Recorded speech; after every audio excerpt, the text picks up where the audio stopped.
Cinquième prisme, pourquoi ces actions ne sont dirigées que contre les criminels de rue et jamais contre les criminels de l'État? Les criminels en veste, les criminels détenteurs des titres honorifiques. Pourquoi ces derniers ne sont pas ciblés? Alors que la Constitution est très claire, l'article 15, tous les citoyens congolais sont égaux devant la loi et ont droit à la protection de l'État. Nul ne peut être favorisé ou désavantagé en raison de son origine familiale, ethnique, de sa condition sociale, de ses convictions politiques, religieuses, philosophiques et ou autres. Nous, l'enquête de Libération ce jeudi sur le détournement présumé de la manne pétrolière du Congo-Brazzaville, l'un des pays Hélène les plus pauvres du monde. Des centaines de milliers d'euros, de millions d'euros évaporés dans ce qui s'apparente au pillage de tout un pays où le revenu moyen par habitant n'atteint pas 5 euros par jour. Le premier volet de cette enquête, intitulé « Le président, l'intermédiaire et les millions envolés », raconte comment l'arrestation de cet homme d'affaires, Lucien Ebata, un proche du président Denis Sassou Nguesso, mis en examen en France en 2021 pour blanchiment et corruption active, comment son arrestation a permis la mise au jour d'un puissant système financier occulte au profit du clan du président Denis Sassou Nguesso, arrivé au pouvoir pour la première fois, on le rappelle, en 1979, une affaire qui a commencé en janvier 2012 à l'aéroport de Roissy où Lucien Ebata s'était fait arrêter en possession de sommes stupéfiantes en liquide, 182 000 euros et 40 000 $ en espèces non déclarées, au cœur de ce système de détournement présumé. Une société, la société de Lucien Ebata, la société Orion, du nom de la constellation symbolisant la force dans la mythologie grecque.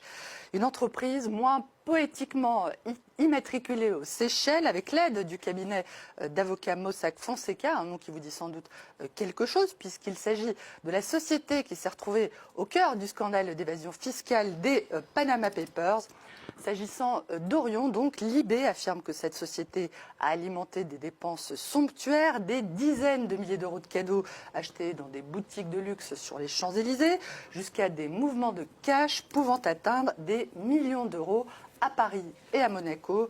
Libération évoque une affaire qui résonne avec celle des biens mal acquis, dans laquelle, on s'en souvient, des membres du clan de Denis Sassou Nguesso sont soupçonnés de s'être constitués des patrimoines illicites en France grâce à des détournements de fonds publics.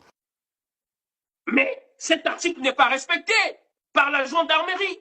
Cet article n'est pas respecté par les militaires, par la police. Au Congo-Brazzaville, il y a une injustice dans la manière de traiter les problèmes des citoyens. Il y a une injustice, comme je l'ai expliqué tout à l'heure, lorsque des Congolais lambda sont assassinés, éventrés par les bébés noirs, silence radio. Mais lorsqu'on touche à un membre du pouvoir, lorsque c'est un gendarme, un militaire ou un gars de la DGSP qui a été tué par des bébés noirs, alors là, on libère le dragon de l'État afin de sécuriser le pouvoir tyrannique. Alors que l'article 15 dit que tous les Congolais doivent être traités de la même manière, que si tu es un Congolais lambda, tu commets un crime, tu dois répondre devant l'État, devant la Constitution, devant la justice. Et si tu es un ministre, si tu es une personne haut placée au niveau de l'État, tu commets un crime, corruption, affaire de corruption, abus de pouvoir, tu dois être traité de la même manière. Et je vais vous donner un exemple tout clair, chers compatriotes. Je ne veux même pas aller en Europe, sinon vous allez dire, ah non, vous savez, en Europe, voilà, ils ont ceci, ils ont cela, je vous ramène et je vous laisse en Afrique. Je vous emmène avec moi en Afrique du Sud. Au moment où je vous parle, l'actualité est chaude en Afrique du Sud. Et à cause d'un général, le général Lamfla Laki Sibusiso Mukwanazi, ce dernier a secoué l'actualité en lançant une action contre les membres du gouvernement, des ministres, et autres poids lourds de la politique sud-africaine impliqués dans la corruption, les cartels et autres crimes. Je ne sais pas si vous suivez l'actualité internationale au niveau de l'Afrique, que vous limitez pas seulement à l'actualité francophone. Mais si vous savez ce qui se passe actuellement en Afrique du Sud, il y a un général, dans les locaux, le général Oboa, comme il a lancé l'opération contre les Kuluna. Aujourd'hui, le général Oboa se lève, ou le général Obami et tout se lève, ils disent trop c'est trop. On ne peut plus accepter la corruption, le vol, l'abus du pouvoir, l'abus du peuple dans ce pays. Et il se lève, il lance une action contre les membres du gouvernement, les ministres, qui sont exposés dans des affaires de vol, de corruption, vol du denier public, et qui font partie des cartels de crimes. C'est ce qui se passe en Afrique du Sud. Est-ce que nous avons un général? Est-ce que nous avons un lieutenant? Est-ce que nous avons un colonel? Est-ce que nous avons des hommes des forces de l'ordre au Congo qui peuvent aujourd'hui se lever? Comme le général Mukonasi en Afrique du Sud. Cet homme aujourd'hui est le héros en Afrique du Sud. Le peuple sud-africain dit, si vous touchez au général Mukonasi, si vous touchez à un seul de ses cheveux, si vous touchez à un seul de ses enfants ou à sa femme, vous allez provoquer une guerre civile en Afrique du Sud. Il y a des gens même qui ont lancé des cagnottes pour pouvoir soutenir le patriotisme du général Mukonasi. Des millions de raids ont été levés. Vous savez ce que ce général a fait? Il a dit, chers compatriotes, je vous remercie pour votre amour à mon égard. Ce que je suis en train de faire pour mon pays, je le fais pour la patrie, pour que notre nation puisse rester forte et une référence sur le continent et à l'échelle mondiale. Je le fais pour la protection de nos peuples, parce que c'est ma mission en tant que général de l'armée. Il a dit, cet argent, je ne veux pas utiliser ça. Il a pris cet argent, il a envoyé ça dans un fonds réservé aux enfants des militaires, des policiers, qui sont morts dans l'acte du service et qui ont laissé des enfants et des veuves. Donc tout l'argent qui a été levé par les Sud-Africains qui ont soutenu l'acte patriotique de Mukonasi, ils ont pris tout cet argent-là. Le général Mukonasi a pris cet argent et il a dirigé ces fonds pour aider les orphelins laissés par les militaires, les policiers, les gendarmes qui sont morts. Voilà ce que M. Mukonasi a eu à faire. Aujourd'hui, cet homme est protégé. La population sud-africaine se lève matin et soir et il rappelle à tout le monde, si vous touchez à cet homme, vous allez provoquer une guerre en Afrique du Sud. Est-ce qu'au Congo, nous avons de tels gens? Opération Nabino, c'est seulement contre le pauvre peuple.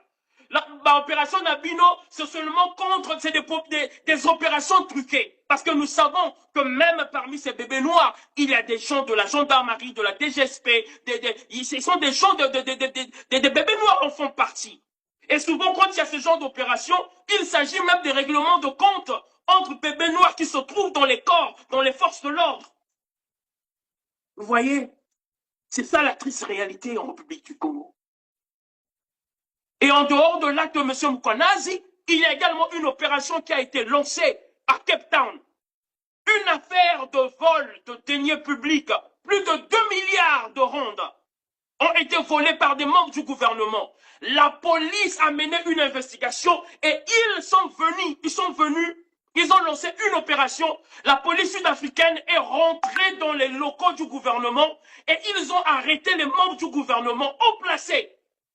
En pleine journée, on les a arrêtés. En ce moment-là, ils sont aux arrêts. Et tous ceux-là qui sont sous investigation, on les a mis en suspension. Ils ne travaillent plus. Cette action a été menée par la police sud-africaine. Une police patriotique. Une police sérieuse et impartiale. Cette information est disponible sur Internet. Est-ce que la police congolaise peut faire ça? Est-ce que la police du général Obambi tout peut faire ça? Est-ce que la DGSP du général Oboa peut faire ça? C'est là où nous saurons que vous luttez pour le peuple, vous luttez pour la patrie.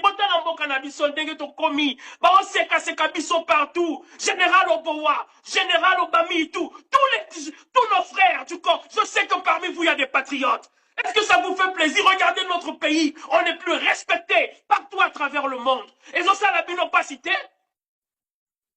Et ça, la binopacité. Regardez vos frères du corps de l'armée, comment ils respectent.